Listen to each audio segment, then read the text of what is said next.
All right, everybody. Welcome to the Challenge Chronicles. I am Trace Armstrong, and I am here without my better halves of Rob and Devin, but I have a very special guest. You are not seeing a graphic illusion here.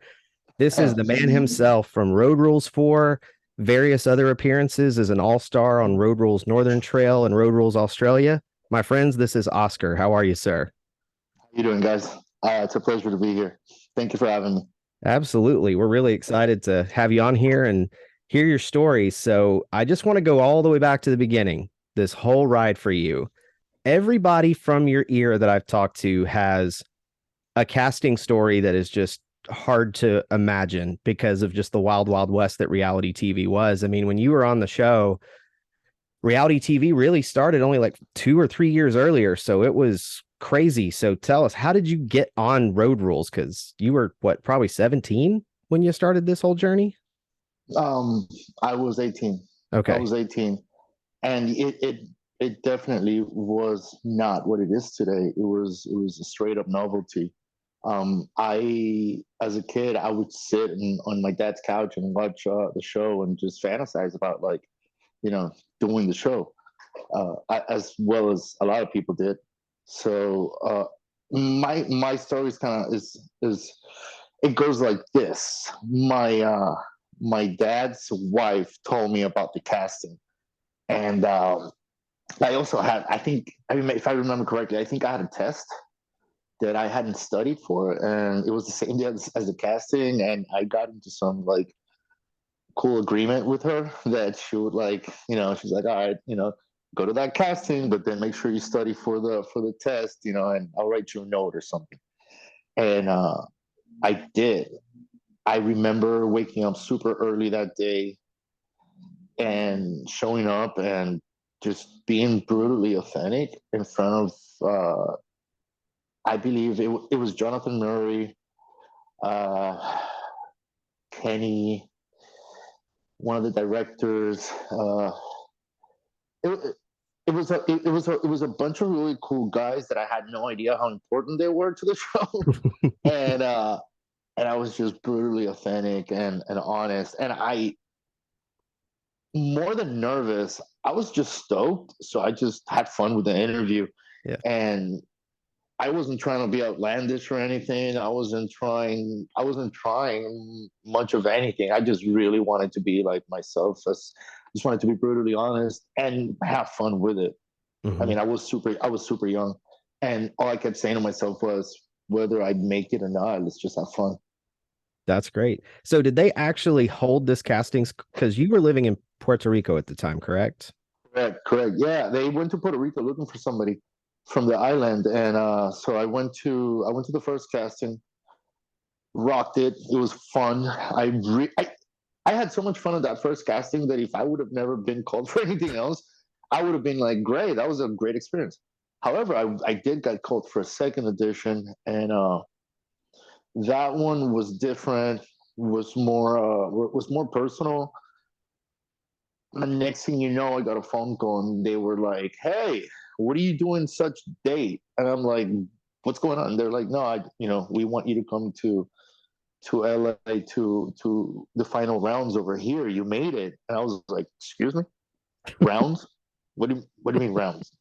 I I was really naive to the process, and like I said, I was just like every step of the way, I was just like so excited to have done that, and it was so cool and it was so new. And the first time I ever saw, like, when it gets really cold and you walk outside and you see your breath. So the first time I ever saw that, it was in one of those like audition trips to LA. It just like everything about the whole experience. Every time I did something new, there was a very simple something that would like just blow my mind. And every trip getting to the actual call that I did, which was probably like two. Um, it was just a very very pleasant, very cool, very fun experience. And actually when I went there, they had me like going to one office, get interviewed while they had other people rotating to other offices. It was a very secretive thing. I remember they also they interviewed people back home, like my parents or something, or I don't know. the whole thing was very mysterious and it was very fun. And it, you know, just to know that, you know, all that's happening around you and for you and with you. As a kid, I was present enough to just really, again, be super grateful and super happy. That's cool. Was it also your first time in LA or had you been before? No, that was my first time. So what was it like, growing up in Puerto Rico and then you land in LA? Like I'm assuming they bring you right into LAX and give you the whole smoke show for that. No, like again, like you know, it was amazing. I remember staying at a hotel. I remember going to lunch with them, hanging out at the Buena Mary offices in Van Nuys, California, and seeing everything was just really cool, man. Everything like the office, the way it was decorated, you know, the dynamics between the people that worked at the production office. I was, you know, it was really cool because like I hadn't met Mary Alice, you know, and Mary Alice, I met her by coincidence because I remember being in the office and this lady I just happened to I walked by this lady and we just exchanged words and we like made fun of something and we cracked a joke and it was this really cool lady that made me laugh and I made her laugh and I had no idea who she was and next thing you know it was her It was and it was for me it was like and when I knew it was her I was like oh, that's that really cool lady that I was just laughing with you know and she's like yeah dude it's me how you doing and I was like oh oh, yeah that's so so cool. yeah So so I always hold that you know now that we don't have her that's you know I have a lot of beautiful memories with her and that was like one of them she made all that transition for me feel very comfortable and very pleasant. I guess she knew how young I was and that I was coming from the island, whatever. So yeah, but they both did. Her and Jonathan, you know, like I have nothing but great things to say about them. that's awesome to hear. So with that, like how do you find out that you're on the cast? Like you've gone through all these rounds of casting. Like where do you find out that this is gonna happen and I'm going on this experience? Yeah, I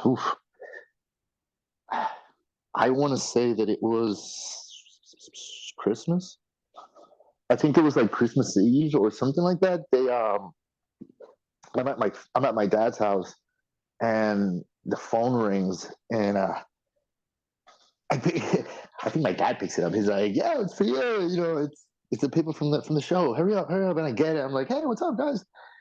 And they were like, "Hey, what's up, Oscar? It's this person and this person." And by now, I'm like friends with them. You know, the production assistant, the writers, some of the directors. You know, like I these are really cool people that I just spent like some really cool like days with hanging out in LA with, and you know they're calling me in a conference call. They're like, "Hey, it's us," and I'm like, "Hey, what's up?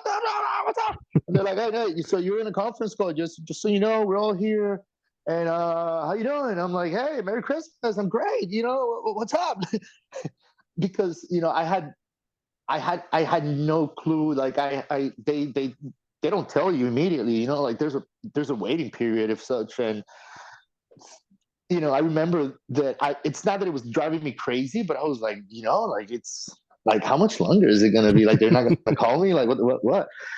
And still, if they hadn't, I was like, still stoked, you know, but they called me on Christmas and they're like, hey, you're on speakerphone. And we just want to know how you doing, what you up to, and I'm like, "What's up? Tell me."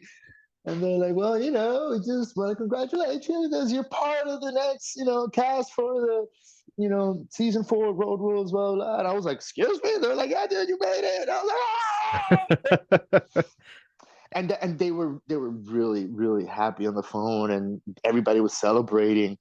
And there were like probably like more than 10 people on speakerphone. And then I told my dad, everybody at home, and you know, you can imagine that was really cool. That was Yeah. really, really cool. Especially because it was Christmas. I mean, yeah, what a great Christmas gift, 18 years Yeah. old, and it's like, hey, you're going to be on Road Rules, this show you've been watching and you've been auditioning for. This is happening for real. So, from Yeah. the time they call you at Christmas to when you leave for the trip, like, how much notice did they give you back then? Because I've heard some stories, like Tara from Northern Trail says that they never actually told her she was on the cast. They just kept saying, you ought to pack a backpack. and then they just show up at her apartment. So how long did it take between when they called you to when you left? Well, I don't know. I can't speak for other people's processes. And to tell you the truth, I remember so much even of mine. I'm 45 years old right now. You know, There you go. uh, um, I want to say that it was a very short. It was a very short period. It wasn't that long. It Hmm. was, but it was enough for me to receive gear. I remember receiving some really really cool boxes of gear Hmm. and having no clue where I was going, but I all of a sudden I just got this really cool like hiking boots, and they're like, dude, you know, we're gonna send you some stuff, pack it, you know, make sure everything's in that bag we're sending you. Like you have no excuse, like you have everything, like make sure, you know, and follow instructions. And then in a sense, the show kind of already my experience is that for me, the show had already started from the minute they told me I was on it because I was receiving a series of instructions, I was receiving this gear. So and and to a point, my life kind of stopped at that point. Like whatever that was, my bubble of existence at that point was like, Hmm. all right, put pause, boop, Yeah, you know, let's transfer you over to this other context, buckle up and enjoy the ride. that's So awesome. yeah. So I just got a bunch of really, really badass gear, man. Like outdoorsy, tactical, you know, all kinds of really cool brands, you know. And then, yeah, so I packed everything up and followed instructions, and before you knew it, I was again in LA, and the show started from there. And then and then we all started meeting each other. Yeah. So before, I guess what I should ask is did you meet any of your castmates prior to cameras start following you around? So when you guys, because you met up with them in Colorado or San Francisco? San Francisco. San Francisco. Okay. So you literally just walked right in and here's a camera and go. Yeah, pretty much. I honestly haven't seen the show in so long. I don't remember how it started. I think the first person I met was Jake. Hmm. Uh, and you know, that was that was a really particularly interesting experience. Uh, I immediately didn't know what to expect, you know, and then and then from there, we just all met at the pier. Hmm. But I had no idea who any of them were, and I think somebody told me that during the casting process, some of us were in the same room in the office, Hmm. but like every time they would take us to one office or the other, they would either blindfold us or like keep one away from the other. Oh wow. Yeah, so I really had no clue of anybody or how they looked like, how they sounded, nothing. I had no idea what I was getting into. And then once I started meeting them, I was like, okay, okay, there we Hey, we're go. gonna be going on a trip for the next 10 weeks. Nice to meet you.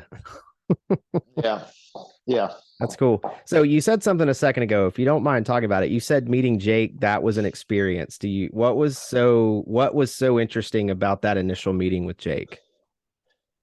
Um, he was a little apprehensive in the beginning. I was trying to like make small talk or something, and I don't remember how it went well, but I do remember him not being very being very like um back and forth with me. Hmm. Like his answers were very like monosyllable, like yeah, no, no. And I was like, oh, come on, man, really? Is this how we're starting? Oh, and and then later, you know, that's not indication at all of how any of us are. So I can't even judge, you know. Plus, you know, we're all so weird when we're young, you know. That Yeah. I can only imagine what he was thinking. He must have been like, Jesus Lord, this guy won't shut up, you know. So yeah. That's really funny. I like to hear that. So, what is that first moment like when they start following you around with a camera? Like, do they do any prep to like help No. you get ready for that, or did they literally just you walked out somewhere and all of a sudden they just started filming?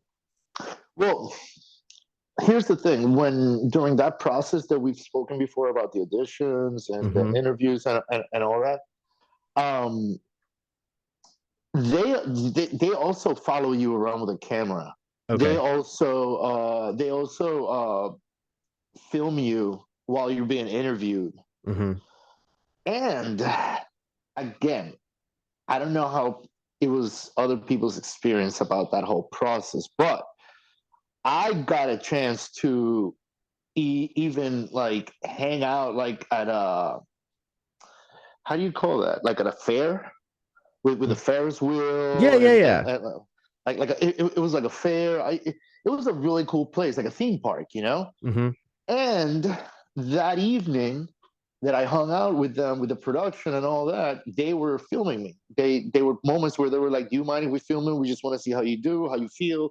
So even the hangout itself was kind of like part of it all, Mm-hmm. because I'm sure I mean, they don't tell you this, but now in hindsight, I look back and I'm like, maybe they just wanted to see how it was to hang out with me, Mm-hmm. if I could give them some content, or if I was comfortable, if I was the same in front of a camera or not. Sure. So by the time that the day came, but by the time that they were following us around and all that, we were all pretty much comfortable with what we had gotten into in that sense. I gotcha. Okay. That's Yeah. really fascinating to me. And the reason I asked that question is like I think about myself at age 39, much less what kind of an idiot I could be at 18. No, yeah. And I guess it would just feel intimidating to me, at least initially, to be like, can I still be myself with this camera pointed at me? You know what's interesting? It's a lot more intimidating to watch it now. It's it's way more cringy for me to watch it now than it felt to be followed around by a camera being that young and that naive. Mm-hmm. You could say now that as an adult, I want to say I'm wiser, but I'm also more. I've been more exposed to. I'm weathered, you know. Like Mm-hmm.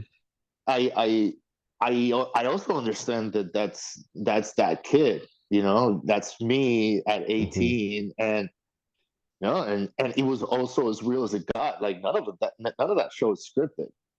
You Right. know, not what we did. It's scripted in the sense that, you know, they have a schedule to follow, they have missions to go to, and all that. But again, my experience of it is it was pretty spontaneous, and we didn't have a script to follow. Mm-hmm.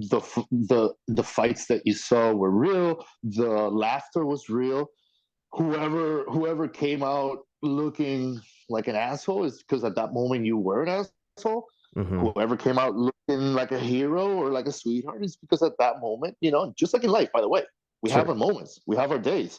You know, some days, you know, some days you're a light bulb and you're shine bright, and some days you're that cloud, you know, raining on yourself and everybody else. And at least for us, that show, whatever you saw in that regard, was real, was real. Mm-hmm. And of course, we felt very comfortable, as you could see, you know. Absolutely. I mean, that's one of the things. So, for the sake of you and also the people watching or listening to this, I rewatched your entire season over the past few days. And what was really interesting to me were those first like 3 or 4 episodes. It seemed like you guys were naturally pairing off, and it kind of seemed like at the beginning you kind of seemed as the odd person out. Were you feeling and experiencing that, or was there a different dynamic that didn't quite come across on TV? No, man, I definitely felt it. I did feel very challenged in the social aspect of that experiment. It's an experiment. I've always called it an experiment. I've always said we were like guinea pigs, you know, and because you could, there's so much layers to that. There's so much you can learn from like the human behavior perspective, whatever, you know, Mm-hmm. because that's but yeah, for me it was challenging, absolutely. They I guess it's easier for, also again, I want to be very fair to the experience. It's easier for them to connect with with what's similar to them. They're kids, Mm-hmm. and the odd man out. The different there, the whole different ethnicity, Sure. the you know the dark skinned guy in that show was me. Not that I even cared to go into that, Sure. but because I feel that those kind of topics nowadays get thrown around so much, and people want to like make it about race and this and that. And let me tell you something: we're so young. None of that was. Mm-hmm. It's not about race. I think it's more about like how young we were and how Mm-hmm. easy it is for kids to connect with what they feel comfortable with and what they know. Mm-hmm. And I was different. I spoke different. I had an accent. Uh, my jokes were different, and it's okay. What took was, again, how life is. It took life experiences for human beings to get together. Off the bat, there was judgment. Even for my part, I saw them and I was like, they are so different than me. Mm-hmm. You know, there were some moments as well that I could have helped out the situation and I didn't. Mm-hmm. There were many times where I just went to sleep. Seriously, I was like, lame, and I would go to sleep. And they Mm-hmm. were like, "You're a dick. Why are you going to sleep?" I'm like, "I don't deal with you." you know. Yeah. Now I'm older. I know better. And I have life skills and tools that I can use within me. To calibrate myself and be functional in a social aspect. Sure. When you're young, you know, it's it's very raw, man. It's very cool also to watch because those are kids interacting. Yeah. And as a kid, there's a camera. See, that's the part that gets tricky. It's not that you feel uncomfortable because there's a camera in front of you, but when situations get tense, in the back of your head, there's a camera in front of you, Mm-hmm. and nobody wants to be, nobody wants to lose that fight. Yeah. Nobody wants to seem like a lesser than. You Sure. know, nobody wants to get bullied either. Right. And you're not gonna step up to me. Oh, you're trying me. Yeah. Sure. So it's kids behaving, and it's interesting to see. It was challenging in many ways, and it was also very magical when it did work. Mm-hmm. The times that it did work, it was beautiful because we worked for that. Mm-hmm. There was a walk towards that goal. Whether we liked it or not, there were points where we all were faced with the okay, I gotta knock it off and be a team. We all Mm-hmm. went through that. We all at some point were being not the best version of ourselves, and we all consciously said, "All right, hold on, I gotta knock it off, be part of a team, and win this." So that's where the magic happens. Sure. That's when you see the fruit of the seeds you planted and all that beautiful stuff. Absolutely. So Absolutely. I want to hit the fast forward button real quick because you just hit on something really interesting about having to kind of pull together as a team. And specifically, I felt like the first time I really saw that was on that Coast Guard mission. And that seemed like a very hard few days for all of you and just the seasickness and everything that happened. Yeah. Yeah. Tell us about how that Coast Guard mission from the as a viewer, it seemed like that mission was where you guys started to really bond as a group potentially. So could you just talk about how that Coast Guard mission seemed to maybe change the dynamic of what you guys were doing? Because it was the first one. I I want to think it was that we realized that we all have potential Mm-hmm. at a different level. Mm-hmm. Like not just, oh yeah, look, Jake is funny. No, it was like more like, oh, Jake is brilliant and he can then solve this kind of issues and we can count on him for this. Mm-hmm. Or we saw Erica being, Erica at another level, and we're like, oh wow, she's not just this, she's also this and has the potential to be this. And it was the first mission, and I think that's pretty much that. I mean, even though we all got sick, uh, I remember from the get go, I I didn't rub, you know, I think I didn't come across in the best of ways for the soldiers and the people in the commanders and chiefs and all that, because Mm-hmm. they immediately wanted me to do push-ups, and they were calling me feisty, and they didn't understand that the pants were just super tight on me. And I'm like, really? I do you not? I like, they're tight. Like, can somebody just give me a size bigger? Uh, and again, if that was me now, I guess I would have not said anything about the pants. But young me had to say something. Oh yeah. When we're Uh, teenagers, we all say dumb things on a regular basis. yeah, and let me tell you, the cool thing about being on the Coast Guard was that I adore the military. Like, super fan. Thanks to everybody that's in the service. Thank you for what you do. I'm, like, I remember playing, wanting to be a soldier when I was a kid. And so just being there was a really cool experience for me. And that was also when we got the horns robbed from the Winnebago. Yes. And then it was cool because Jake and I then, like, got into a mission and got the flag. Uh, so and it was really cold as well. There were days where, like, I would just go off and, like, write or think or whatever it is that I was doing. So that whole experience with the Coast Guard was really cool, man. It was really cool. And yeah, absolutely. Not only did we realize that we had potential beyond whatever we knew about ourselves, but I think that that was also the first time that some of the bonds started getting really tight between them as well. Mm-hmm. More than me, because it was five. There was five of us, so there were four, and I'm like the odd man out. So, Sure. but I think that's when the other cast members started getting really tight with each other and getting, like, really comfortable around them. Mm-hmm. Yeah.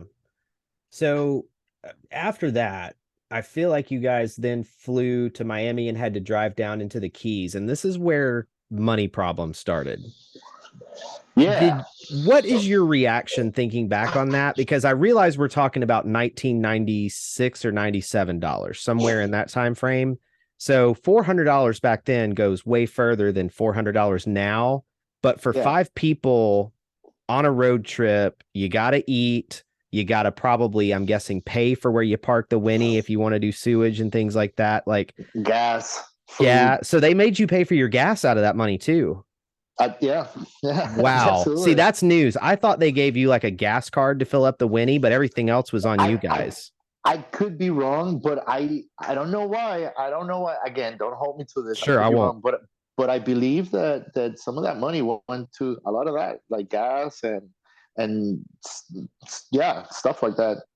Yeah. So in those early stages, it seemed like you guys didn't have enough money. Do you think that was a byproduct of, hey, you're 18 and not budgeting well? Or did they just really not plan out well enough for you guys to win the money you needed to keep going?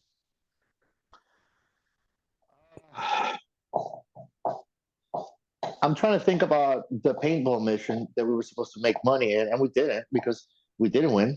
I think y'all lost 2 of the 3 rounds. So like y'all only made, I think the number I wrote down was you had $400 to last you 2 weeks. Right. And then we had the mission for the bicycle, the cab driver driving bicycles. Right. So yeah, so sequentially, I think we made some. I think I made money there. I think we did good there. You did, but like, so to kind of help you with the timeline a little bit, so you did the paintball mission, then it was the Coast Guard mission, and then they immediately sent you to Key West. And so it was around there that the pedicab thing happened. So it seemed like, I mean, again. But by the way, thank you for doing the homework. I love it. Okay. That's my job. If you've never heard of our show. I feel safe. Good. I feel safe. You're Good. taking me by my hand. Thank you. Thank you, sir. Yeah. So just so you know, too, the show, The Challenge Chronicles, we actually go back and do deep dives of all the old seasons. And so, like, we kind of look at ourselves as like the Bunham Murray verse, like, historians is probably the best way to put it. So we really want to hear like the really cool stuff and maybe expound on some of the stuff that didn't come across as clear just because the show's edited way differently than it is now. So yeah, I can see that. So yeah, so when you guys were in Key West, because this was a moment from my childhood when the moment Greg texted me that, hey, I'm here with Oscar, this would be good, I want to hook you guys up. The first thing I remembered was Winnebago, getting stuck in a KFC, and you winning a bunch of money on a pedicab. So can you tell us that moment where you're so hungry, you're going to use your last dollars to go to KFC, and that happened? How did that play with your group that night? Uh, it looked way worse than what it was. Mm-hmm. And I think Jake pulled it off with the verbal and the negotiations and stuff like that. Mm-hmm. I think Vince did too. But that went by smoothly in the sense that we didn't get in trouble. We did take that information, and I honestly don't know. I wasn't really part of the logistic handling aspect of it. Sure. Um, but I know that on the show looked way more dramatic. Mm-hmm. That doesn't shock And me. and I do remember that was some good chicken. That and they gave us more. They actually, I think one of the girls felt bad for us, and she like gave us extra breasts and stuff like that. That's awesome. I'm glad they hooked Yeah, y'all up, because it seemed like from the show, like you guys were really hungry and you would have yeah, gnawed yeah, anything at that point. yeah, yeah, and also, I mean, let's be really fair. We're also with the blessing of the production crew.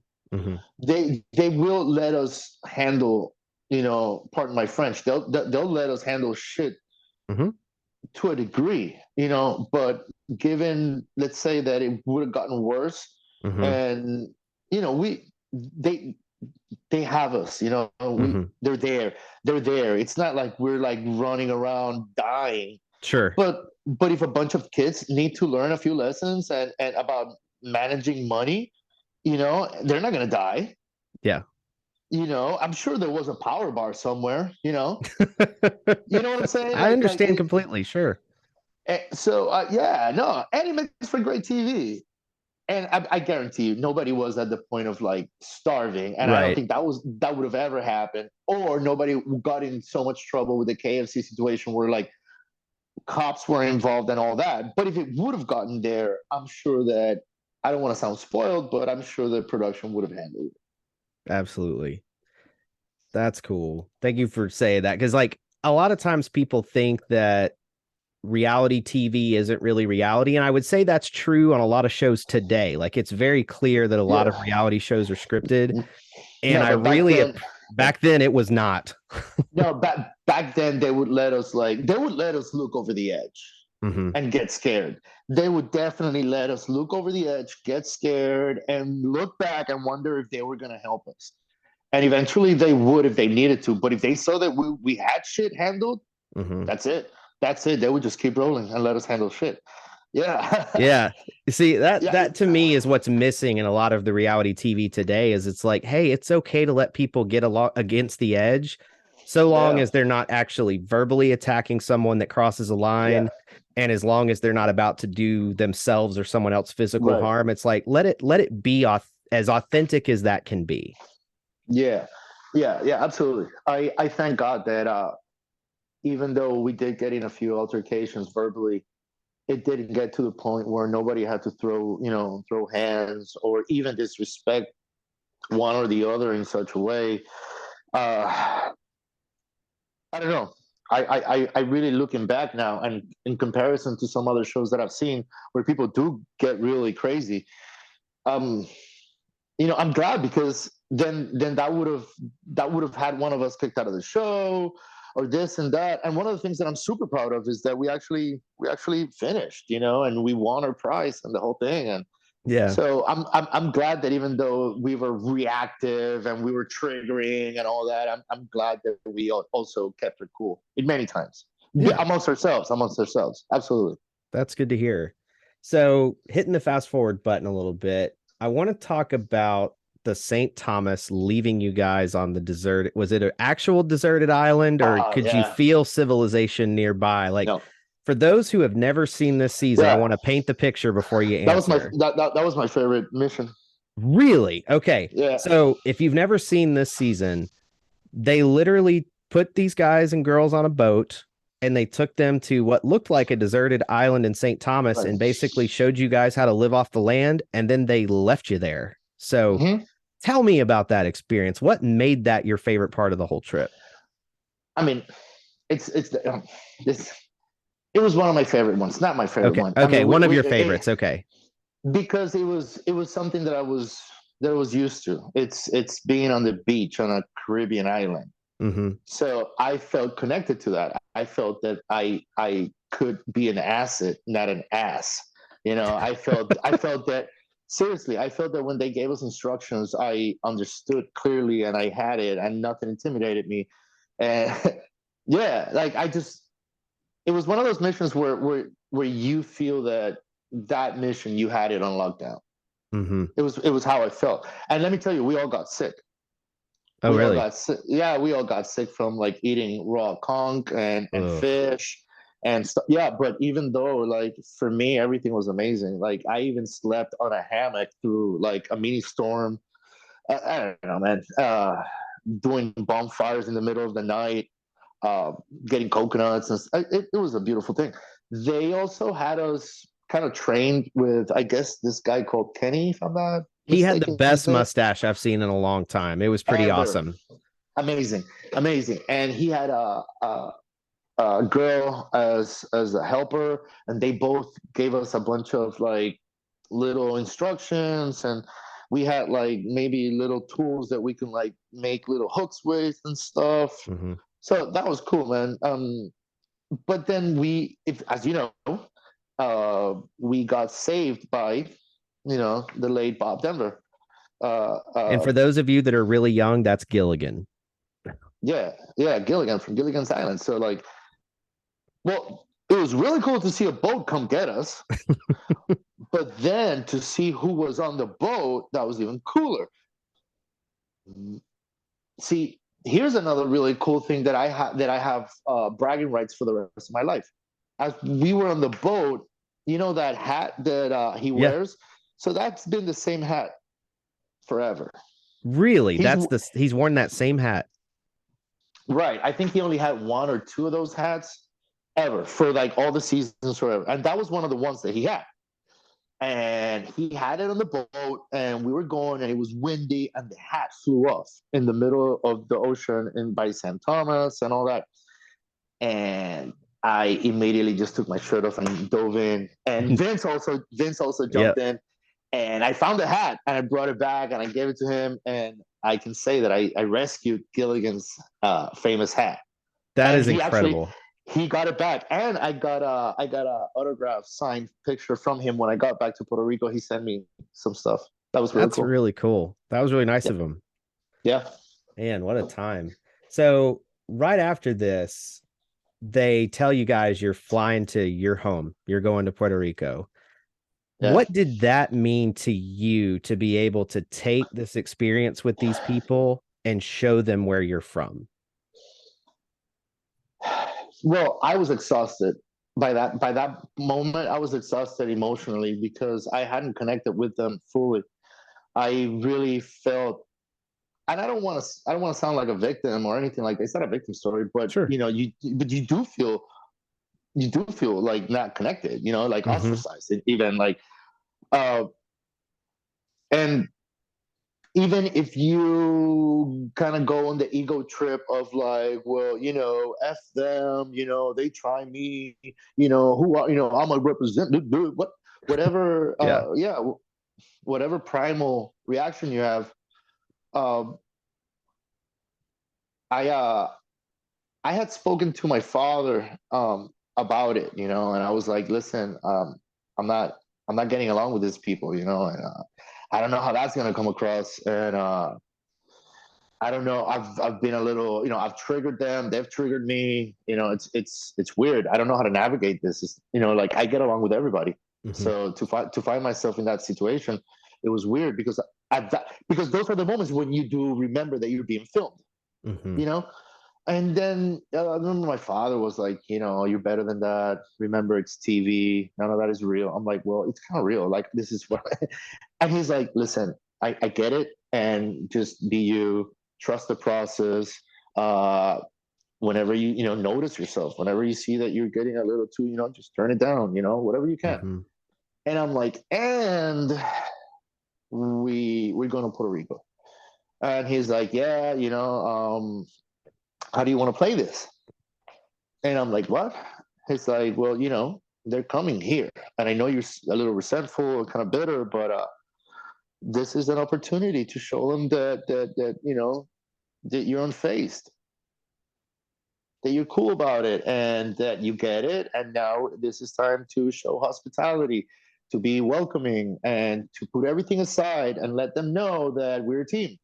Mm-hmm. You kill them with kindness. You be a little stoic about it. And you understand that whatever bothers you right now is not more important than the greater of the group or the Mm-hmm. mission. And you can only achieve that if you guys become tight. And you can only become tight with them if you don't right now behave like an asshole with them. Mm-hmm. This is your moment to connect with them, because they're going to need you. They're going to need you to translate. They're going to need you to drive around. They're going to need you, to not feel out of place, where you feel in place. Mm-hmm. And it clicked within me immediately. God bless my father. Thank you, Dad. And plus, it was his home that we were going to. Mm-hmm. And all it took for me was like, tell my dad. I'm like, yeah, you're right. And before you know it, my dad had he cooked rice, beans, chicken, uh, what we call bistec cebollado, which is flank steak with onions, Puerto Rican style, tostones, the works, man. And then, of course, there was alcohol, the whole day. My dad moved all the furniture from the living room, cranked up the music. We were kumbayaing. It was awesome. Some of my friends got a little bit out of hand with Kaylee, I saw that on the and show. Yeah. that was another opportunity, because it allowed me to show them that I'm not a dick. Pardon my French. Sure. Because again, I could have chosen my friends. Mm-hmm. I could have chosen my friends' side, or I could have chosen not doing nothing, and stay neutral. However, first of all, it's just common sense. They're my guest. I don't care if you're my friend. If you come to my house and you see that I have guests there, then be Mm-hmm. polite. But if you disrespect them, you're disrespecting my house too, and me. So I kind of had to. I don't want to say that I had to put my friends in check, but the ones that got out of hand, I had to be like, listen, you're getting out of hand. Mm-hmm. They are my guests, and you need to cool it, or this needs to be taken outside. You guys got to go to the parking lot or something. We can't, Mm-hmm. you know. Plus, my father wasn't gonna have any of that going on. Yeah. My father was like militant, so he was like, yo, take care of that, or I'm gonna take care of that. Got it. And when the cast saw that I put our differences aside and I chose them, and I chose to be hospitable and welcoming, and my loyalty now was to the team. I think that started a transition also with them, because after Puerto Rico, I can honestly say that we were a team. For me, that was needed.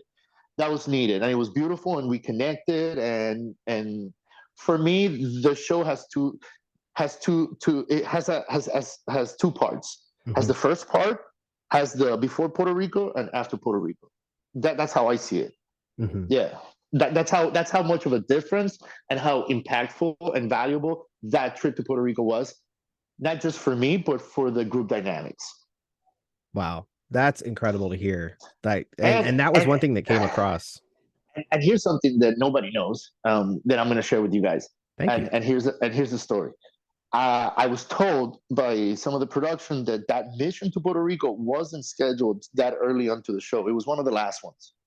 But because of the dynamics that we were having, and because they knew me and they knew that we weren't connecting, and some of the people in the production felt that it was a little unfair the way they were treating me, because they knew me personally and they knew that, why are they treating Oscar that way? Like, come Yeah. on, just give the guy a chance, Sure.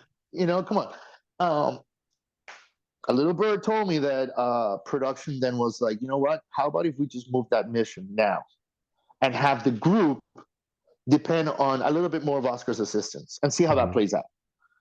And I thank them, because it came in at the right time and it connected us. It allowed me to showcase the beauty of Puerto Rican hospitality, Mhm. Puerto Rican cuisine, the food. We got to then be a team, and they allowed me to then, like explain places, stories. It was needed. And like I said, it was for me, the bookmark was that trip. It was before that trip and after that trip, because after that trip, I felt that it was a different team. Yeah. One of those things that sticks out from that time frame is after you left your dad's house, you guys went to like your van got stuck, first of all, in the dark trying to go throw pennies in a well. But Yeah. there was also a moment where I think it was it Jake or Vince that invited you to sit down for the meal that you guys got at that place? That was Mr. Jake Allen Bronstein. There it is. Props to him. Yeah, shout out to Jake.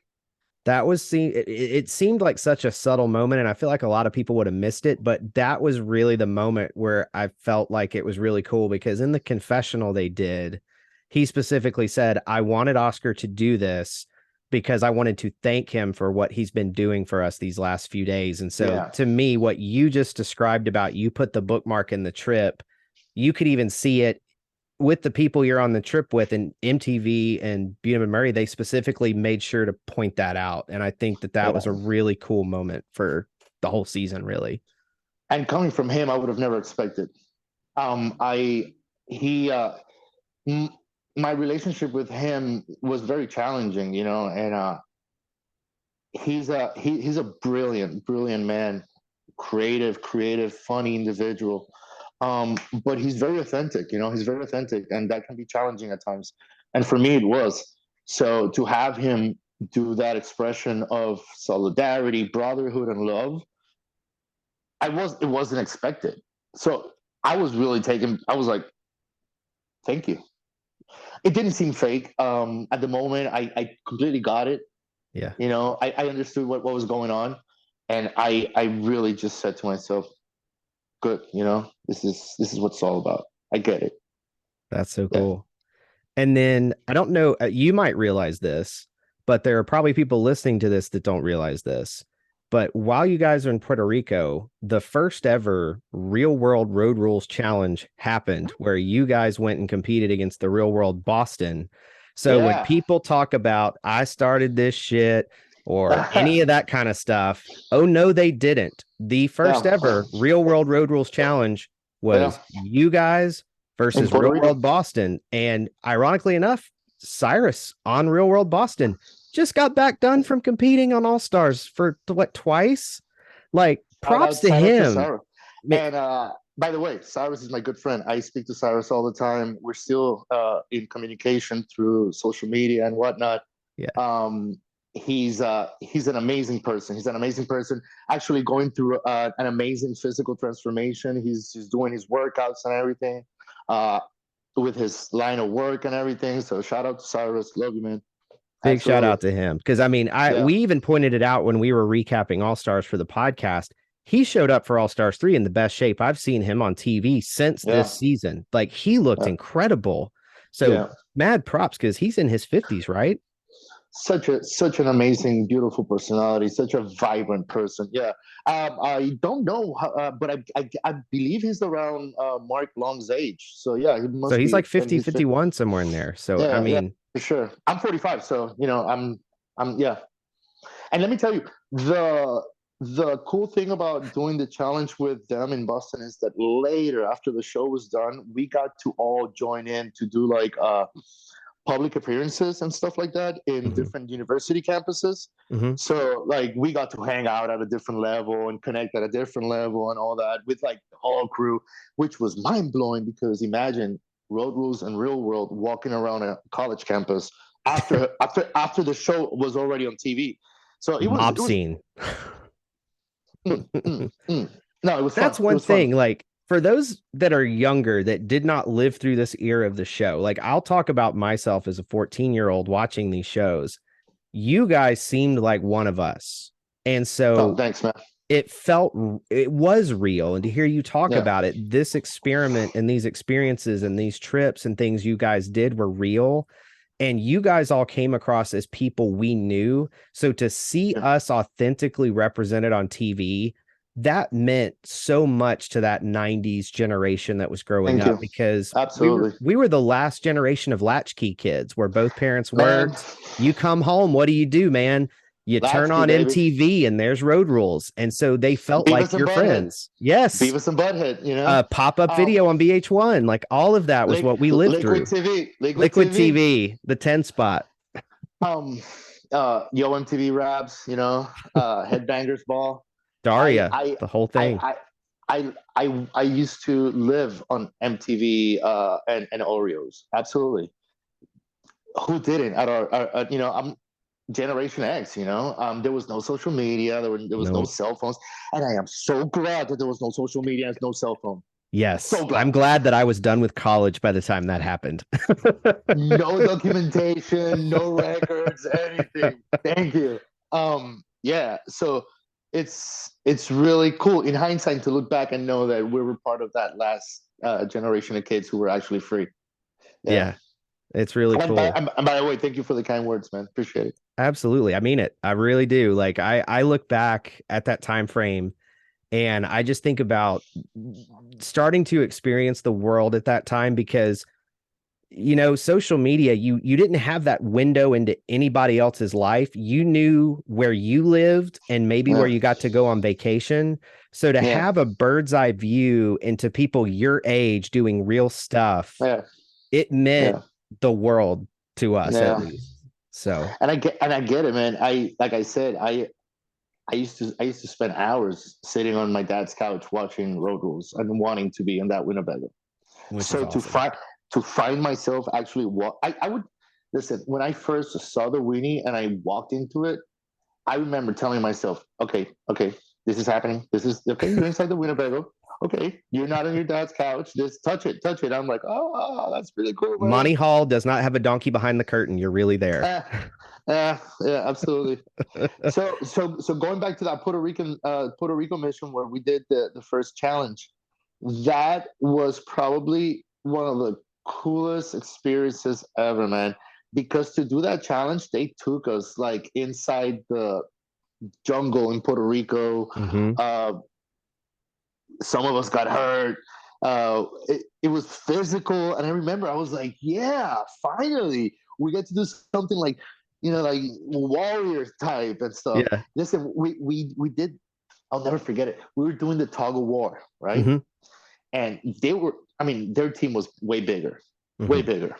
You had Jason, you had Cyrus, you had who else? You had Sean was there. Sean, big guys, man. Sean, props to Sean. And man, I remember just looking at Vince and Jake, and the three of us were like, and I remember we won the tug of war, but we won because at the end we were just like in sync, screaming one, two, three, ah! And Yeah. I don't know, and we had some like beyond natural strength because we took that one challenge, but that was amazing. Yeah, that was one of those things that I always remember. That's so cool to hear.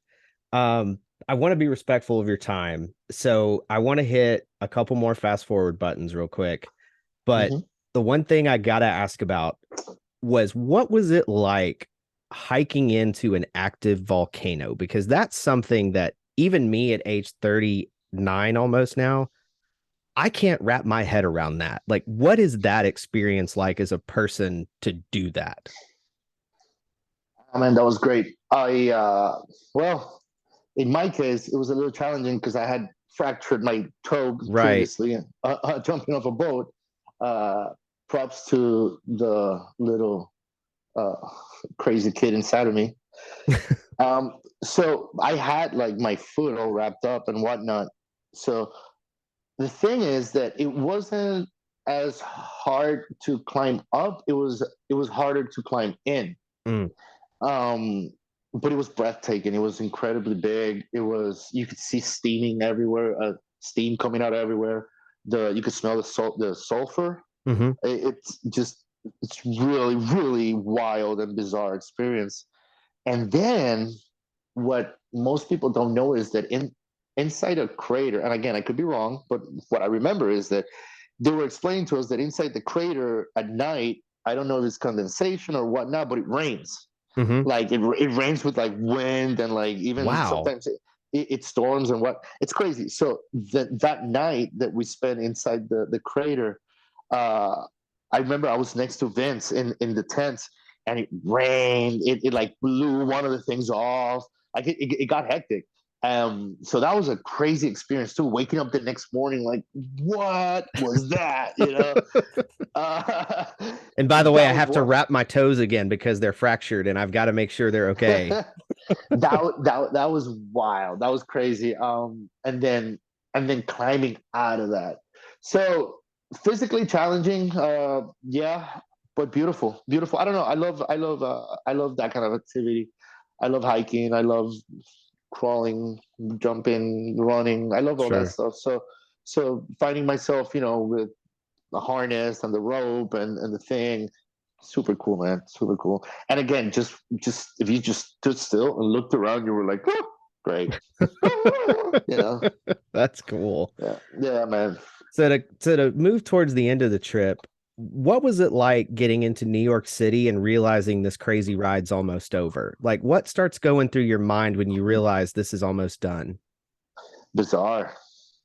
It was surreal, man, because I do remember that vividly. I do remember checking myself constantly, saying like, yo, be present. This shit's about to end. Like, be present.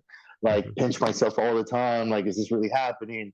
Um, Also, you can't help but start getting kind of closer to your mates, because you're leaving. So you laugh a little more. You crack more jokes. You get a little deeper in those conversations. After Mhm. dinner or not. Um, but at the same time, I was in New York, and whose mind doesn't get blown when you're in the city, and you get that energy from Times Square and all that. So it Yeah. was a mix. It was a mix of excitement, because it was time to find out what the handsome reward was. It Hmm. was time to find out what the last mission was. and Hmm. and something you didn't touch on, which was the mission where Kaylee stood on the biplane. Yes, I didn't get to that, but I was going to. Yeah. To this day, I don't know. There were so many things that could have gone wrong that day. Yeah.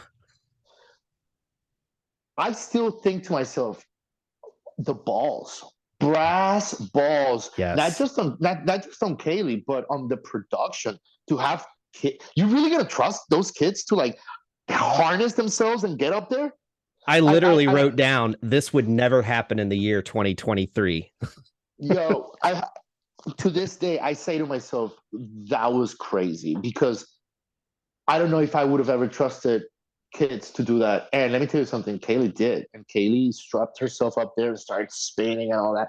That's insane. That's crazy. Yeah. So, and I was glad that I didn't get called for that. I mean, all I had to do was, like, kind of crawl out, hold it, and wave. But she Hmm. actually had to, like, crawl out, get on top, strap herself, span her arms, and then be flipped.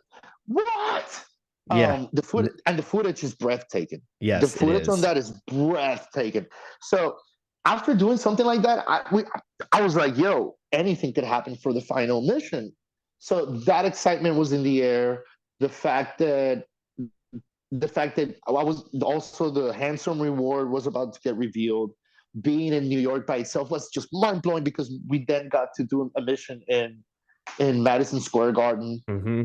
We You were on what was it? All My Children. What was the soap opera? yeah, You yeah, yeah, you yeah, got yeah, to yeah. film how Yeah, meta with is this? They filmed you filming a TV hmm show on a TV show. yeah, man. I forget that. What was it? All My Children? Yeah, with Kaylee Ripa Kelly Ripa and her husband. Yeah, yeah, yeah. and Mark. Yeah. So we got to meet them, hang out with them all day. Beautiful people too. Uh, so we got to do that, be on this on the on stage with them. Hmm. We were. I actually came out on the soap opera. I was a waiter, You and were. I got because I said a line. I got paid. I got paid like extra money for that. It was crazy. That It was is beautiful, and my mom was so proud, because my mom's like, she's like a real actor, okay. and yeah. So she was like, oh, um, so I mean, New York was really cool, man. Like, everything we got to do there was cool. because even the hangouts at night, that when the cameras were off and we got to do our shit, Hmm. fun, man. It's a city, you know, it's fun. Everybody's energized. Everybody's walking around all like dressed in black and cold. So, Yeah. and again, there was that nostalgic sense of, this is about to end. You know, let's get a little closer. Let's get a little deeper. Let's laugh longer. Yeah. And that last scene when they say goodbye to me. See, here's the thing about that show that you don't, as a cast member, you don't know, is the voiceovers. You don't know what they say on the voiceovers, Hmm. but then you hear it when you see the show. Hmm. So I had no idea that Kaylee had said those beautiful words. That Erica, who I had a bunch of like altercations at the end, we were so close. Hmm. To this day, I love Erica. We communicate all the time on social media. Uh, I haven't spoken to Kaylee in years, but I know she has a beautiful family and she's married. And I know she did one of the challenges or something. She did. It was I think it was the first official Real World Road Rules challenge. That would have been like 99, somewhere in there. Something like that she did. I speak to Vince a lot, like almost every other week or so. Vince and I are always in communication. He's my partner in crime. We laugh constantly. Vince is probably one of the most creative, most funniest people you'll ever have the blessing of meeting. I love Vince. Vince, much love, brother. Um, and uh, and Jake, I randomly, you know, I say hi and this and that with Jake on social media. You know, we have our Hmm. exchanges and our hellos and stuff like that. Sure. Um, I can't wait to see him and catch up. He's doing great things as well. So you know, thank God, man, because that last scene, you know, when you're leaving, all you know is that you're leaving, and then you walk out, and then you get on the plane, and you wake up the next day in your room, and you're like, what the fuck, really? Heck yeah, man. Did that just fucking happen? Yeah. Seriously. Woo! And but then it's beautiful because then when you see the show, you see how they edit it and you hear the voiceovers and you hear what they say about you Yeah. and how they're gonna miss you and all that. And then it's pretty because then you know you do have a relationship with these people throughout your life. So it's Hmm. coherent, it's congruent with that. So it's pretty cool. Yeah. Before we shut the door on your official season you were on, I want to touch on that moment at the airport again, because that was the moment that got me. Like, that's where I busted a tear a little bit, because to see where you guys started on the beginning of the Yeah. trip, and to see the moment that like you turned your back to get on the plane and they all started crying and they did those voiceovers and they were like, I didn't know that when Oscar left I would feel this way. To I had no just idea. I see, had no idea that Vince had like done something like he like yeah, you're right. it just It's showed such, you can't fake that shit, to basically put it any way else. Just to see yeah. those authentic moments, it made me miss your era of reality TV that much more, Thank because you.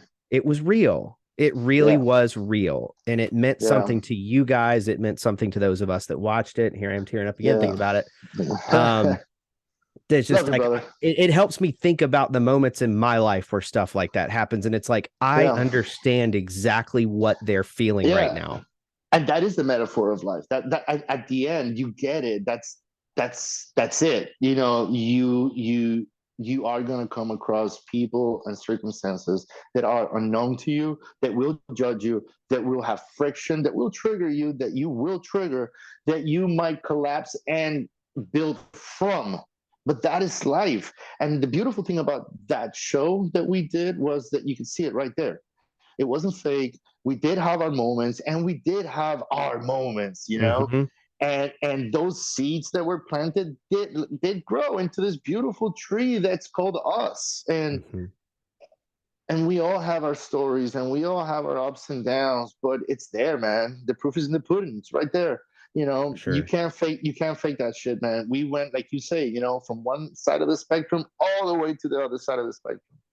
You know, and it's crazy. And let me just throw this in there because our handsome reward, which was semester at sea, Mm-hmm. which later they did the road rule semester at sea. Mm-hmm. Here's a story that a lot of people don't know.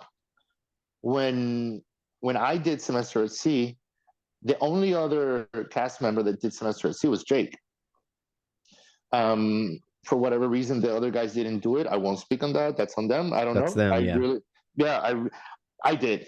Mind blowing. You know, for those of you that don't know what semester at sea is, it's from the University of Pittsburgh. It's an abroad program where you put a bunch of college students in a cruise boat and you go around the world and you spend a week in each country and you go through like 11 countries literally when you pass a course around the world. And so where I'm going with this is that I not only got to experience road rules, but I also got to experience semester at sea with Jake. So it's funny. I sometimes think about Jake and I'm like, wow, how far we came. And to think that our story didn't end with road rules. Like Mhm. we then traveled around the world. Like I traveled around the world with Jake, Yeah. and I have 1,000 pictures with him and having fun and all this and that. So, you as an audience, you see those shows and you see, you see what you see, but there is so much to those shows. And I can only speak from my experience. I can only imagine now because now those kids are making money. Yeah. They're making real money now. I'm not gonna say how much we made for our season, but What much? brother, brother, brother, brother, brother, brother, brother, brother, it's not even double digits. You know Wow. what I'm saying? Yeah. Um, and it's and at that time, it made all the sense in the world to me. I was like, Hmm. I could do this for free. Sure. However, when these people do these shows now, there's an extra incentive that they know in the back of their heads. Hmm. Now they can become a brand, and like when we did that, we none of us really knew like the potential of it or nothing like Hmm. that. It's through watching other seasons and other cast members do this and take it to other levels that then you're like, oh my god, Yeah. it's crazy and it's cool, man, and we're all part of that. So yeah, it's like from one side of the spectrum to the other. It's one it's one big happy family too, man. And that's Absolutely. what comes across. And Yeah. I want to. But not just your cast. It's a one big happy family with like multiple people that you get to. Yeah, because Yeah. after you do your cast, you have to do promotional things with other people, and you Sure. get to meet like I've done volunteer work with Yes, Hmm. like anti-tobacco thing. Like Hmm. it's a blessing, man. It's He's a a cool blessing. dude. We actually interviewed him a Oh, year and he's a half amazing, ago. and he's so He smart. told the best story about his season at Semester at Sea, where they were in Cuba and they actually filmed them in Cuba and playing baseball with young Cuban children. And he talked Beautiful. about just the impact of how beautiful that moment was. And he's like, Yeah, when I think back on that trip, I go, that's why I did that, was yeah, these moments like this. And so the fact that you might have been on different seasons, but you have that commonality of like you've been through this war in a sense yeah. and And do and these they cool they things. yeah, and they also like I in my case they sent me to Australia to That's where do I was headed next. yeah, and then I met Baloo and like other people from other casts, and it's and then like that you do so many other things where you meet other people and then you hang out and then you create all these crazy experiences and memories with and just recently I went to the Challenge Mania, Hmm. and I presented myself and Mr. Mark Long and Anissa and all these people came by and they're like, giving me a hug and welcoming me. And it was so easy to talk to them because it's like, hey, dude, so yeah, really? Oh, blah, blah, blah, blah, blah, blah, blah. Yeah. And I don't want to sound corny, man, but it really does feel like a really cool extended family. Yeah. That's the way a lot of people that Yeah. share that experience with you guys talk about it. And it's clear that like whatever beef happens on the show, afterwards, it really is like it's a family and y'all protect each other in a way, like seeing how all that goes, because no one can understand Yeah. what you guys did. Like only you guys can understand Yeah, that. let me tell you, I can have 1,000 arguments with my cast members, but I'll go to war with them and for them at any day. Like there's nothing wrong you can say about Vince, like that that's my boy, and same for everybody. For Jay, Kaylee, and Erica, I hold the highest love and respect for them. Yeah. And wherever they are at in their lives, I see it, I notice it, I respect it, I honor it, I love them from afar or from close. Hmm. And and and at the end of the day, man, as human beings, that's what we get to do. We get to live in gratitude, and we get to come, from a context of compassion and empathy and laughter and Hmm. childlike wonder and discipline and commitment and like people say nowadays, and fucking go, Yeah, let's do it. yeah, and do it. Like people are so afraid to like live outside their comfort zone, Hmm. and I get it. It's comfortable, but man, the party's outside. It really Yeah. is. So, last official thing I want to touch on from your experience was the Australia appearance, because I So remember cool. watching that season and it just kind of came out of nowhere. Like, oh, here's Chris and Baloo, here's Dan and Ronnie, and here's So cool. Oscar. Like, how do you get Uh, that phone call? Because this was in an era where the oh, challenge didn't exist yet. So, like, no. how does that come about? It's funny you mentioned the phone call because that's how things were back then. I would just get random calls. Mm-hmm. So like every time I would see that caller ID from LA, I would get so excited, bro. I Mm-hmm. would get so excited. I'll never forget that call. So a production assistant calls me and they're like, "Hey Oscar, what's up? It's such and such from Dean Murray." I'm like, "What's up?" And they're like, "Yo, brother, have you?" He said it like in an Australian accent. He's like, "Have you ever been down under?" I'm like, "What?" They're like, "Yo, man, pack your shit. Let's go to Australia." I'm like, "What?" He's like, Nice. "Yeah, man." He's like, "Yeah, man, you made it." I'm like, "Made what?" They're like, "The cut." I'm like, "I didn't even know I was in the cut." They're like, and they're like, "Yeah, man, we were doing the show and we were picking people and this and that, and you were Mm-hmm. one of the people that we wanted to like, have this be a part of this." And then they told me who was gonna be there, and I was Mm-hmm. like, "Oh my god, let's effing go!" That's also where I met Susie. Susie's a really good friend of mine. I was in her Oh, cool. podcast, recently. She's a really good friend of mine. She's awesome. Ronnie, when that show ended, I mean, when they finished filming, Mm-hmm.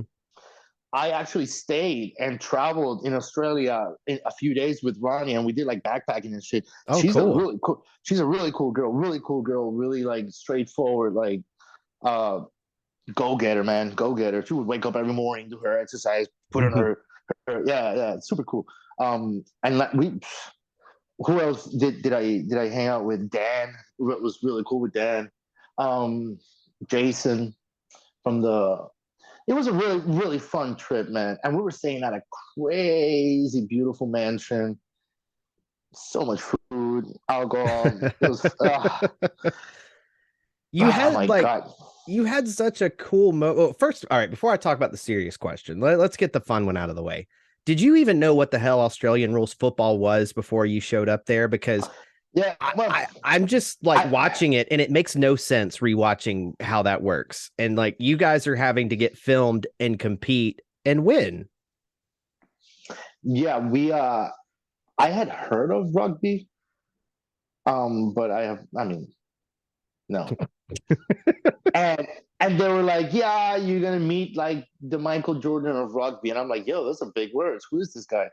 And then the guy came out, and I was like, "I have no idea who he is." And they're like, "Oh, he's huge," and I was like, "Okay." But yeah, super cool guy, super athletic, super, Yeah. And then but you it got was to go just to a fun. game. Like they actually took you guys to like watch a live game. Like what was Yeah, that experience like? Because I would imagine it, man, at least from fun. TV, it seemed like watching European football, like watching something in a stadium the way they were into it there. Fun, man, fun. The crowd just going wild, just like watching a home team play. I mean, I don't know if it's compared to like a finals in one of the big cities in America, Mhm. but it was fun. I People were screaming. There was beer flying everywhere and popcorn and but they treated us amazingly. We had like really good seats. Afterwards, we got to party with the teams. We got to meet them. Yeah, Yeah, that's total really neat. blessing. Yeah, Awesome. total blessing. Well, What was it? What was you said before I asked you the serious question? oh What was yeah, so that? the serious question. So when you guys were hanging out at the house, like it was you guys and the Australia cast, you had a couple really interesting moments that stood out to me, and it made me ask a couple questions I'll get to in a second. But first, they showed you like blessing the food and saying a prayer as part of that. That's really interesting because it wasn't that I felt like MTV or definitely not even Buna Murray were like anti showing someone's faith, but it just felt like they didn't want to potentially go there. So what did Right. that mean to you that they like showed you kind of blessing the food and the cast with that prayer on that episode? Well, first of all, I was just happy that I could be authentic in that sense, because whether I have a camera on me or not, I'm always going to pray for what I eat and the hands that made it. Mm-hmm. Um, my relationship with Christ is a beautiful relationship. Mm-hmm. I'm a son of God. Um, I love to say that, I am the righteousness of God through Christ. Mm-hmm. That carries me and helps me. I don't push my religion on anybody. I don't Mm-hmm. push my faith on anybody. Anybody who wants to talk about it, I can definitely, Sure. do that. But at the end of the day, is a beautiful thing that I get to have for myself. And when I get to share it with those who are open, then it becomes even more beautiful.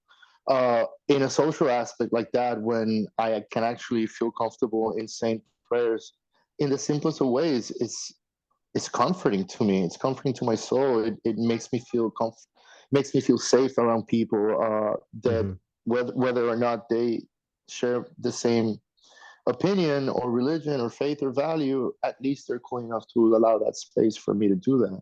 Mm-hmm.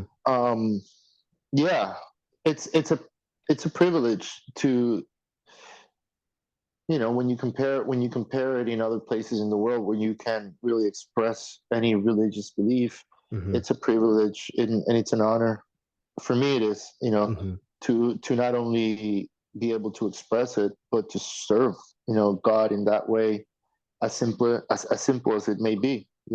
Yeah. Maybe For maybe sharing a prayer, maybe being a blessing to somebody, mm-hmm. by helping somebody, by being there, by showing up. Mm-hmm. Not everybody wants to hear a sermon. Some people just need a hug. You Sure. know, I heard that the other day. I was listening to a pastor that I love listening to, and she said that she's like, some people just sometimes don't want to hear a sermon. They just need a hug, Sure. and through that hug, you can convey, the love of God. 100. So, um, thank you for asking, because I think it's really important for those people who are out there listening, that whether you believe or not, if you ever find a space where you can share something that special with those people you love, don't feel ashamed to. Just be authentic and know that you're in a safe space, and do it. Because the more you do it, the more comfortable you're going to feel within yourself to be part of that space. But people will start feeling comfortable with you too. They will see that, not only that there's a little bit more depth and texture to you, Mm-hmm. but that there's a little bit of soul in you too. Mm-hmm. Because let me tell you, I can see somebody express their religion, and if it's in a way where I can actually see it and understand and get it, it's always beautiful to see. Mm-hmm. Whether it's a Muslim, a Jewish person, a Christian, even if it's a Rastafari, man. Yeah. Whatever rocks your world. At the end of the day, I just hope that you find your connection and your relationship with God. To me, it's through Christ. To me, is through prayer. To me, is to my solitude and those moments that I can connect. Absolutely. Yeah. And to follow up, like obviously I'm not there. I'm reacting to what I'm seeing on TV. But you had this really beautiful conversation with Piggy right after that, where she was talking about how I just don't know that I'm going to be friends with these people when this is over and we're not going to do this. And you were offering her, and she's like, you told her, you say that now, but I promise you, these relationships are really going to matter to you when this is over. And I just Absolutely. found that to be such a powerful moment because one of the other things that was said, um, I can't remember exactly what the context was. I think it was one of the members of the Australia cast. They said the Road Ruler All Star people seem to really love each other and love on each other and really seem to deeply care about each other. And so the relationships and the space that you guys offered, like, I think gave them a glimpse of what this looks like afterwards. And I just thought that from just a real moment on TV to watch that, it just was, for me, it was a powerful moment to see that and just to see you engage her and talk about, like, you don't realize this now because you're in the middle of it, but you're going to want these relationships later. Yeah, absolutely. I come from the school that life is not a have to, it's a get to. Mm-hmm. It's life is not a dreadful have to, it's a beautiful get to, and we don't always see that. The difference between the shows is that when you do real world, you're in a house. You're pretty Mm-hmm. much stuck in there. You're gonna get triggered in so many ways. Mm-hmm. However, road rules, you're on the go. You're doing missions. You're doing fun stuff. You get to build a different relationship. Mm-hmm. So, and I remember telling her, like, listen, you have the better of the two scenarios, Mm-hmm. and I get it. I get it. Mm-hmm. You're in the same spot I was, and you're gonna be in the same spot I'm in right now. Mm-hmm. Just give yourself time. Mm-hmm. Allow that seed, to mature, and you'll see it. Mm-hmm. And not only you'll see it, but you'll get it, you'll understand it, and you're going to notice yourself go through the transformation. You're going to allow yourself to put the ego at rest and allow yourself to enjoy that freely, and at peace, without having to have the mental gymnastics of paranoia. They're talking about me. What did he really mean by that? Is she really? Oh, come on. No. Yeah. You get to trust the process. You get to surrender. You Mm-hmm. get to lay back and enjoy it. You only go through it once. It can be very triggering during and afterwards. Mm-hmm. Afterwards, because it's still triggering for me. Like I mentioned to you earlier, it's very cringy for me to see the show for me. Like, that's an 18-year-old version of me doing things that I wouldn't do now, saying things I wouldn't say now. We all go through that. Mm-hmm. But that is part of the process. And that is a beautiful thing because you get to see yourself do what a lot of people have only dreamed about. It's not that, oh my God, now I have to put myself through seeing this and just, no, let it go. Tell the ego to take a break, sit back, put on your childlike wonder goggles, have fun, be kind with yourself. Don't judge yourself too much. Remember, that's the kid version of you Mm-hmm. who ultimately became who you are now. So you owe that kid a lot of gratitude. You owe that kid a lot of credit because somehow he didn't mess up enough. Yeah. We're still here. We're still here. And I'm sure she knows that now. And I'm sure she also understands that, and I do too. I'm not trying to sugarcoat it. Mm-hmm. Relationships are challenging. Mm-hmm. I don't have a perfect relationship with with my cast members, Mm-hmm. and I still have the rest of my life to make it so Mm-hmm. because I choose to. Mm-hmm. So love is a verb. It's not that one day you're gonna love more or love less. No, one day you're gonna treat the person and the situation Mm-hmm. better or not because you decide to. Because love is a verb. It's an action. Mm-hmm. You take action into that, and it's something that you learn with age. You Mm-hmm. get to forgive yourself and forgive others, and just like I have had to do, I've had to come to terms with a lot of things that I wish I would have said differently, done differently. Um, I'm sure, just like me, not everybody's proud with how they came out or came through. Mm-hmm. But at the end of the day, if the footage is there, it's because you did it, bro. It happened. So as triggered as you can get, I suggest that you just, take the pad out, notice what triggers you, what worked, what didn't work, what worked, do more, what didn't, do less, and hey, tomorrow's Mm-hmm. a new day. Let's start again. Because Absolutely. it those mental dialogues can be kind of unserving sometimes, and Sure. we're not in the business of that anymore. We're in the business of being, happy, doing things that are congruent with that happiness. Sure. We're in the business of taking care of ourselves so that then we can take care of other people. Mm-hmm. and we're in the business of living. We're in the Absolutely. business of loving and coming from there. Which is cool. Yeah. Yeah. So to kind of wrap up our time here a little bit, which by the way, thank you. This has been an incredible conversation and I've No. really, really enjoyed talking to you. This has been really Oh, fun. likewise, man. Thank you, man. Thank you. Likewise. It's a pleasure meeting you, by the way. Oh, thank you.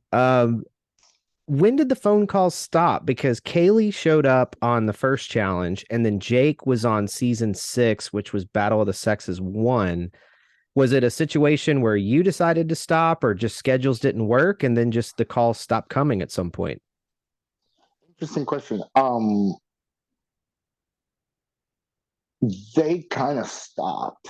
They he I don't you know the ride was full throttle. Even 5 years after the show, I was still doing gigs here and there and doing all kinds of stuff. Mm-hmm.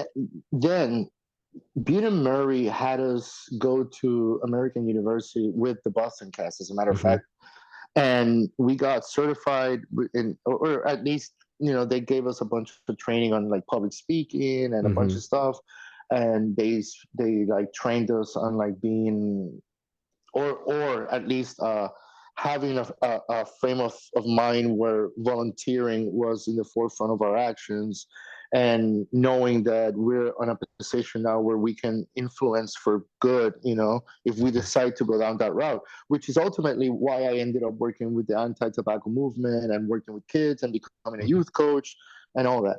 So for me, it just trickled into working with kids and volunteer work and anti-tobacco, kind of like Mm-hmm. within that movement and that type of work and community outreach and all that. And for the most part, the whole MTV thing was part of that. Mm-hmm. But remember, as I'm also doing that, new shows are coming out, Mm-hmm. and I'm becoming less relevant because Mm-hmm. this new cast members are now what's hot. Yeah. So you gradually either start taking your own route and you do whatever you want with that, Mm-hmm. and or really pursue the show as a mean, Mm-hmm. like some people have been doing the show for years. Yeah. I'm sure that if I would have kept with the production, because they would randomly send us papers for us to update our information and let us know Mm-hmm. what we were doing so they could get in touch with us and all that. I'm sure that Sure. if I would have been more intentional about that, I would have probably extended that a little bit. Mm-hmm. But I never really also did it. I Mm-hmm. never really. It's always been very cringy for me after I did the show, in the sense that when I did the show, for me was always like, now people think I'm what, and now people view Mm-hmm. me as what, and now people expect me to do what, Sure. because you get a lot of, oh, what are you doing next? Oh, and how come you're not doing this anymore? And what Sure. happened to this? And you're like, wait, what do you mean what happened? I'm doing me. Yeah. What? And you're like, wait, was I supposed to all of a sudden become Tom Cruise? What the fuck? Like people chill, and Sure. it really takes a toll on you, and you can really start getting into like some conversations of insecurity and who am I, what do I want to do, and blah blah blah. And you Mm-hmm. really need to have enough common sense and common grounding to, if it serves you, Mm-hmm. if it serves you. Some people are good on in that frequency. Mm-hmm. I'm not. I'm I not. gotcha. I'm not. I'm more. I'm. I guess because I come from the background of my mom being an actress and all that. I've never really been into like the whole like, Mm-hmm. hey, look at me. Sure. It's super cool. Don't get me wrong, super cool. I love it whenever I Yeah. can. But it's nothing that I've actively, really intentionally pursued. Um, and in my case, I had the blessing of having that whole like volunteer, working with kids, youth coach, Mm-hmm. and I did that till like last year. Oh, wow. Yeah, like I've been working with kids nonstop all my life in one way or another. Recently, through fitness and obstacle course racing and Very cool. a beautiful academy of people in Miami, Warrior Focus Academy, and what used to be called FMA, Focus Movement Academy. Uh, and just like them, a whole bunch of organizations that gave me the green light and gave me the opportunity to be part in some way of the life of the youth of those communities. And the South Carolina, I worked with South Carolina immensely. It's Yeah, Nebraska, Wisconsin. So I had that, and that for me was so fulfilling and so enriching, and to a point, I never really saw myself as the guy from Road Rules. Hmm. However, I've always seen myself as Oscar, the youth coach. That's awesome. I've always been like, Coach Oscar. Like that has always been for me so fulfilling. Hmm. And I was that weird kid. I was that weird kid. So and when I was that weird kid, I always respected and appreciated some good counseling and those good people that came my way. So I'm just trying to pay it forward in that sense. So I had that. I had that. Um, I don't know. Yeah. I don't know how it played out for some people, but I think that the call stopped maybe like 3 to 4 years. The calls, meaning filming the show itself, Mhm. probably stopped 3 years after the filming of my show. But the gigs related to the show in one way or another, because I did that, Mhm. and I'm that guy, that lasted that lasted through probably through the age of 38. And then I just took it upon myself to use whatever I knew and become a youth coach. Which is incredible. Thank you for Thank you. sharing all of that. Yeah. So my listeners will come after me with pitchforks if I don't ask this last question. Oh, go for it. So with the advent of Paramount Plus and Challenge All Stars, Mark Long had this idea. We want to see the OGs back on TV and see where they are today. So Cyrus has been back. Steve Minke has been back. A lot of people from your era have resurfaced. Beth from Real World LA, I they've saw it. been competing on the challenge. Was there a call out to you, or if a call did come out to you, would that be something at this stage in your life that you would entertain? I would totally be a big old liar if I said no. Yeah. That paycheck's pretty nice. I'm not one to shy away from a cool activity. I am about activities, I'll tell you that. Mhm. So yeah, I'll definitely shake somebody's hand and look at them straight in the eye and say, let's do it. All Yeah. right. You hear I that? mean, life is now, life is now. Life is Life now. is now. Life is now, man. I'd be a fool to say no. There we go. And Yeah. I think that's the perfect spot to end this. Hey, I already said it a few minutes ago. This has been so Pleasure's much all mine. fun. Thank you for there it is. All right. For all you guys listening, guys and girls, thank you for listening to the Challenge Chronicles. This has been Thank you, Oscar. everybody. My pleasure, Yes. guys. Thank you for being with us all these years. Thank you for being part of this beautiful community. Thank you. And again, everybody that has ever stopped me in the street and recognized me and wanted to shake my hand or just give me a beautiful compliment. Thank you. You guys make it all worthwhile, for sure.